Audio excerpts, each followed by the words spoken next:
Welcome back everyone, this is King Kong 9100 and today we're going to go through Kong Skull Island and add some tweaks here and there to make this already decent film much better. Now this video is going to be slightly shorter than the other videos in my fixing / how I would do series, mainly because I think this film is a good film. Yes, as much as I nag on it and nitpick it on this channel, I still think it's a good film. It just could have been way better to me. Now of course this is all opinion based, this is just how I would have liked the film to be. But go ahead and let me know what kind of changes you would like to make to this film. And with that said, let's begin with outlining the weaknesses. And for our first weakness, we gotta start off with the bang. That is, to me, Skull Island. Now for starters, and I know I'm gonna get a ton of shit for this, I would make this island more so resemble the 2005 island. Now, hold your horses. I know a lot of people do get annoyed when I say this, but honestly, the truth is, I just do not think the island we got in Kong Skull Island is good enough. It does not look fitting of the name Skull Island. The island we got is literally just Vietnam. Skull Island should be a much more sinister island, one that doesn't even look like it belongs to Earth. Now, I would try to make this island much more like the 2005 island, and even way more like Faroe Island. In 2005 Skull Island, the books and even the games give such a scary depiction of the island. Not just by how the jagged mountains and stone structures all look, but by how empty the island can feel at times. Now we know that 2005 Island is teeming with horrifying creatures, but there are times in the video game and in the books where it always feels like something is watching you.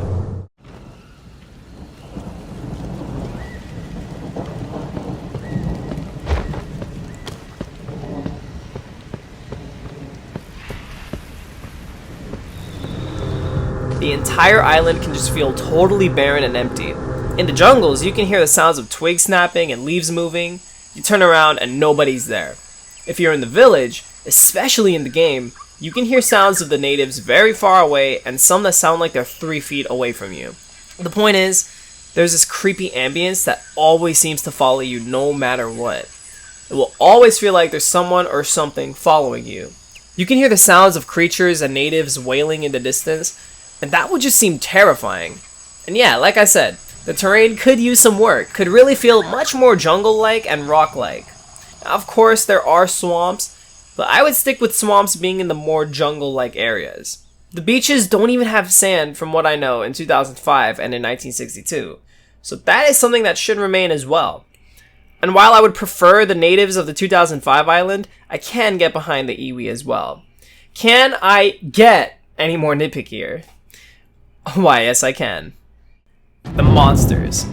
Yes, so, the monsters on this island were very lackluster and bland to me. We got more of this weird megafauna, but no actual giant scary monsters that look like they can give Kong a run for his money. Now for one thing, I wish the kind of creatures we got were more kaiju-like and dinosaur-like in appearance. Since it's the Monsterverse, if we were to get monsters that are a bit more obscure, that would have been awesome. So what I mean is, less of the creatures like the log insect and 20-foot tall spiders, and more of creatures that could actually pose a threat to Kong. If we got some awesome dinosaur kaiju hybrids, and some new kaiju, it would definitely make Kong feel more challenged and make him feel more powerful since he's the king of the island taking on these other giant monsters. It also enhances Kong's loneliness, seeing as how these other monsters on the island only want to kill, while Kong is an emotional and social creature, but is the last of his kind. And do not shy away from Kong having to fight monsters that are bigger than he is. That is how it's always been since the original, and it's a trait I would have loved to see with this Kong. I wish we got to see Kong fight more monsters. He only fought some skull crawlers and a mire squid, so if they added another monster or two in there, that would have been awesome. But yeah, like I said, as it stands now, Kong being the biggest on the island not only goes against his character, but it shows that he's just leisurely living on his island while most other King Kongs fought every single day of their lives. Kong fights occasionally, King Kong fights for survival, every single day. Kong being the biggest monster on the island means he's just going unchallenged all the time, which again, goes against his character. If he is being challenged, it's usually against creatures that don't really pose that much of a threat to him and they can be easily dispatched, which we all know really sucks when you're about to go up against Godzilla. You know, you really do need that experience. And that's something that Kong's always had in his character, so the fact that it goes against his character is pretty asinine to me. So the monsters should just be much more threatening and much bigger. And this leads us to our main weakness, Kong. Now there are quite a few things I did not like about Kong. For starters, I don't feel shit for this Kong like I did the 2005 King Kong. I would try to find ways to make this Kong much more sympathetic as a character. I'm not sure how without just copying 2005, but they should really emphasize his emotional side because as it stands right now, he just does not seem that tragic to me based on film alone. With his design, I would make him much more muscular and have his arms be longer. His head is also really big, which I understand, you know, since he's a kid, but I would make it just a tad smaller. I would add some more scars to him and also make his head shape more like the 2005 and 1976 King Kongs. His teeth I could see being nice and jagged with humongous fangs. And again, I know I just said it, but I would also love if his arms were longer since that is an advantage he would usually have in a fight. You know, when you have the reach advantage and all. Now, I get he's biped, and I'm glad they made him biped, but I would have also loved to see him constantly switch throughout being biped and quadruped throughout the film, just a bit more. Not saying he didn't, but if he did it a bit more often, it would have hit right on the dot for me. In terms of his stats, first of all, him being 158 tons is some fucking bullshit right there. I cannot buy that. Like, dude, a blue whale weighs 165 tons, so how does Child Kong weigh less than that? 154-foot tall Rodan weighed nearly 40,000 tons. That just does not make sense that Kong would be 158 tons and nowhere near how much Rodan weighs. So I would make sure Kong weighs around, at least 10,000 to 20,000 tons. He's lighter than 1962 Kong and even Rodan, but since he's still growing, it's much more believable that with a triple increase in height, he would be able to be closer to Godzilla in weight. But 158 tons is just way, way too light. And I honestly don't know what the fuck dumbass Legendary was thinking. And Kong got cut by helicopter blades. Look, I understand what they were trying to do. You know, he looks at the propeller of the ship and remembers what the propeller of the helicopter did to his hand, so he thinks he can utilize that in battle. I get what they were trying to do. But man, the fact that Kong is getting cut by the blades of a tiny helicopter shows he's got a super thin skin. If he's taking thousands of degrees of napalm, I don't see how his skin is getting pierced by a tiny helicopter blade. Phew. Okay, so change up Kong's design a bit, make him heavier since that's a much more logistical weight for a Titan, make him more durable since he's 104 feet tall, and make him more sympathetic. And finally, the characters. The characters in this film are easily the most likable out of all of the Monsterverse. I honestly don't really know what to say other than some of them may have been a tad bland to me, especially good old leading man Conrad, aka Tom Hiddleston. I would try to add a bit more levity and complexity to the characters while trying to make them have some more depth, especially with Brie Larson. Brie Larson, I don't even know what to say about her honestly, she just felt like some Mary Sue archetype with no real flaws at all, and that's something I think every character should have, some flaws. So just add a bit more complexity to the characters and give them some great emotional arcs. Okay, awesome. So we have all of the weaknesses outlined. Now, let's go ahead and get into fixing Kong Skull Island. So Kong Skull Island starts off with a dogfight in the air, which actually, cool little tidbit, is something that was supposed to be in the 1996 King Kong film. So this is during World War II, America versus Japan. Hank Marlowe, one of our main characters, crash lands onto the shores of Skull Island. Another person crash lands onto Skull Island as well. His name is Gunpei Hikari, a Japanese pilot. Being enemies, these two chase each other throughout the shores and jungles of the island until Kong rises up and stops the two from fighting. Now, this is a cool set piece to really establish tensions of World War II, and that Kong is more of a sentient guardian and protector of the island. But there is one thing I would change to this. Since we've established Skull Island should be much more terrifying and deadly, I think it would be really awesome to not only feel those feelings, but also the feeling of emptiness. Maybe we get a few other soldiers who crash land in different places, and they get killed by monsters who we don't get to see in full. When Hank runs throughout the jungles, he hears twigs snapping and he feels like he's getting followed. He can hear the natives in the distance, the cries of creatures that seem otherworldly. He feels like he's getting followed, not only by Gunpei, but by something else. He turns around and boom, nobody's there. Until eventually Gunpei shows up and starts shooting at him.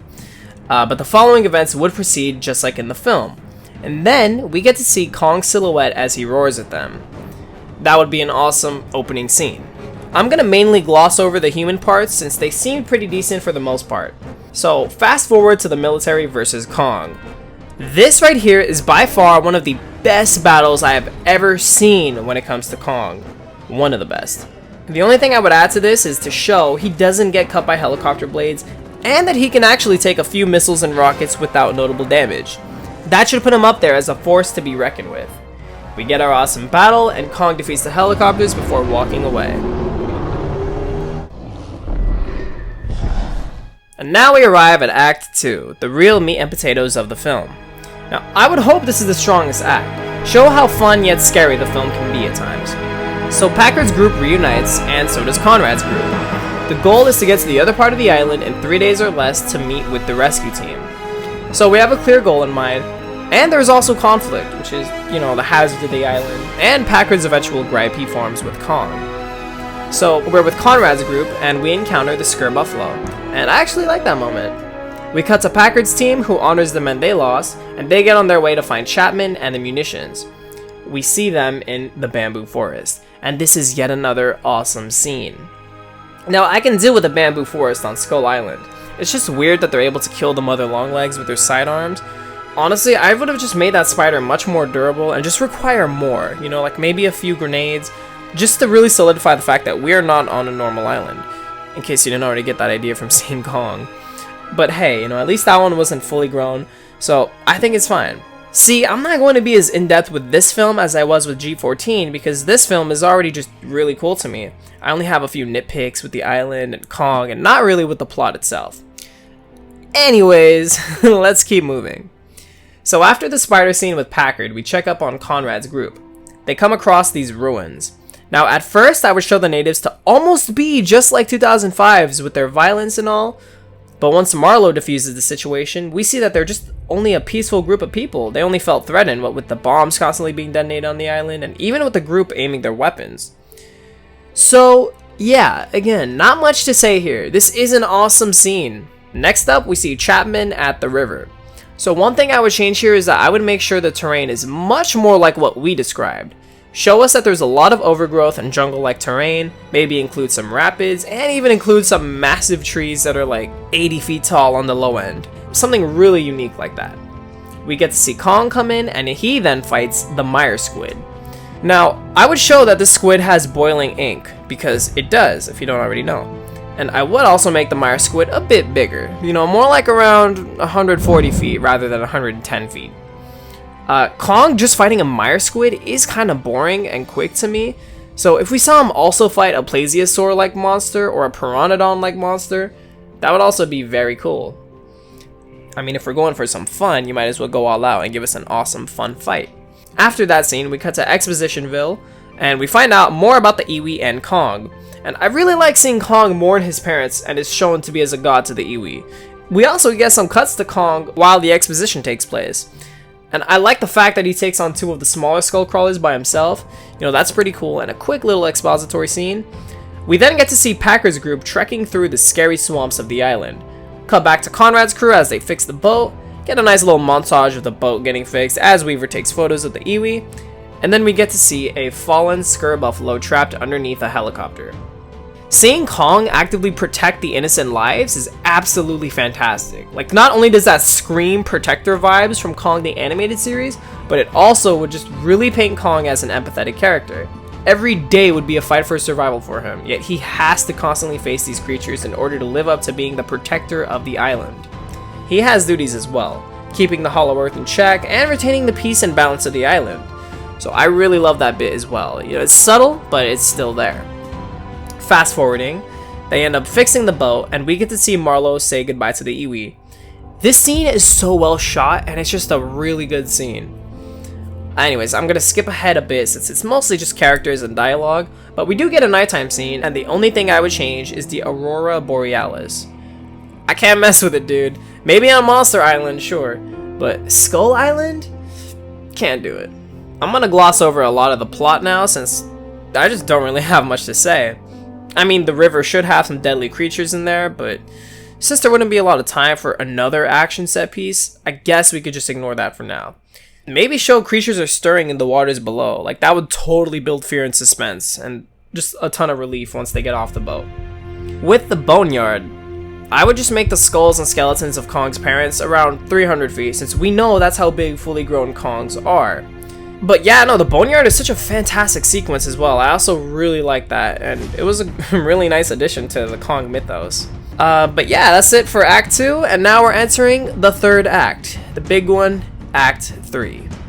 Tensions with the group are rising. The group splits up to get back to the boat and to hunt Kong down. Now, I really like these scenes, you know, there's some good acting, and it just, all around, it's really cool. Fast forwarding to the napalm scene, and we see that Packard's group sets a trap for Kong. First off, seeing the Kong silhouette shot is absolutely awesome. This has got to be one of the best shot kaiju films ever. Such an incredible shot. We get to see Kong get literally doused in napalm and exploded point blank. Exploded? Is that a word? I would love if the film made it clear Kong suffocated by the lack of oxygen, since that is something a lot of mainstream audiences don't understand. I would want to see Kong take a lot more damage as well, because, you know, that's just super cool. The big one wakes up, Ramarak. One thing I don't like is that Kong basically gets knocked out by Ramarak here. Like, if Ramarak wanted to, he could have just killed Kong right then and there. And we know he's smart since he swiped Cole away, so, you know, obviously Ramarak ain't stupid. I just wish there was a better reason for Ramarak to abandon Kong, especially since we know Skullcrawlers have an insatiable hunger and that they just kill.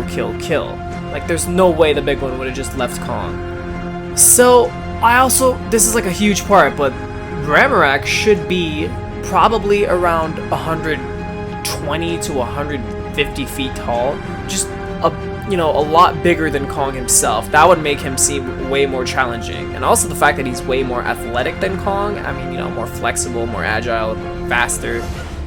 You know, that would be a tough challenge for Kong, and I could buy that being more of a challenge than just the regular old Skullcrawler that's 95 feet tall and basically smaller than Kong.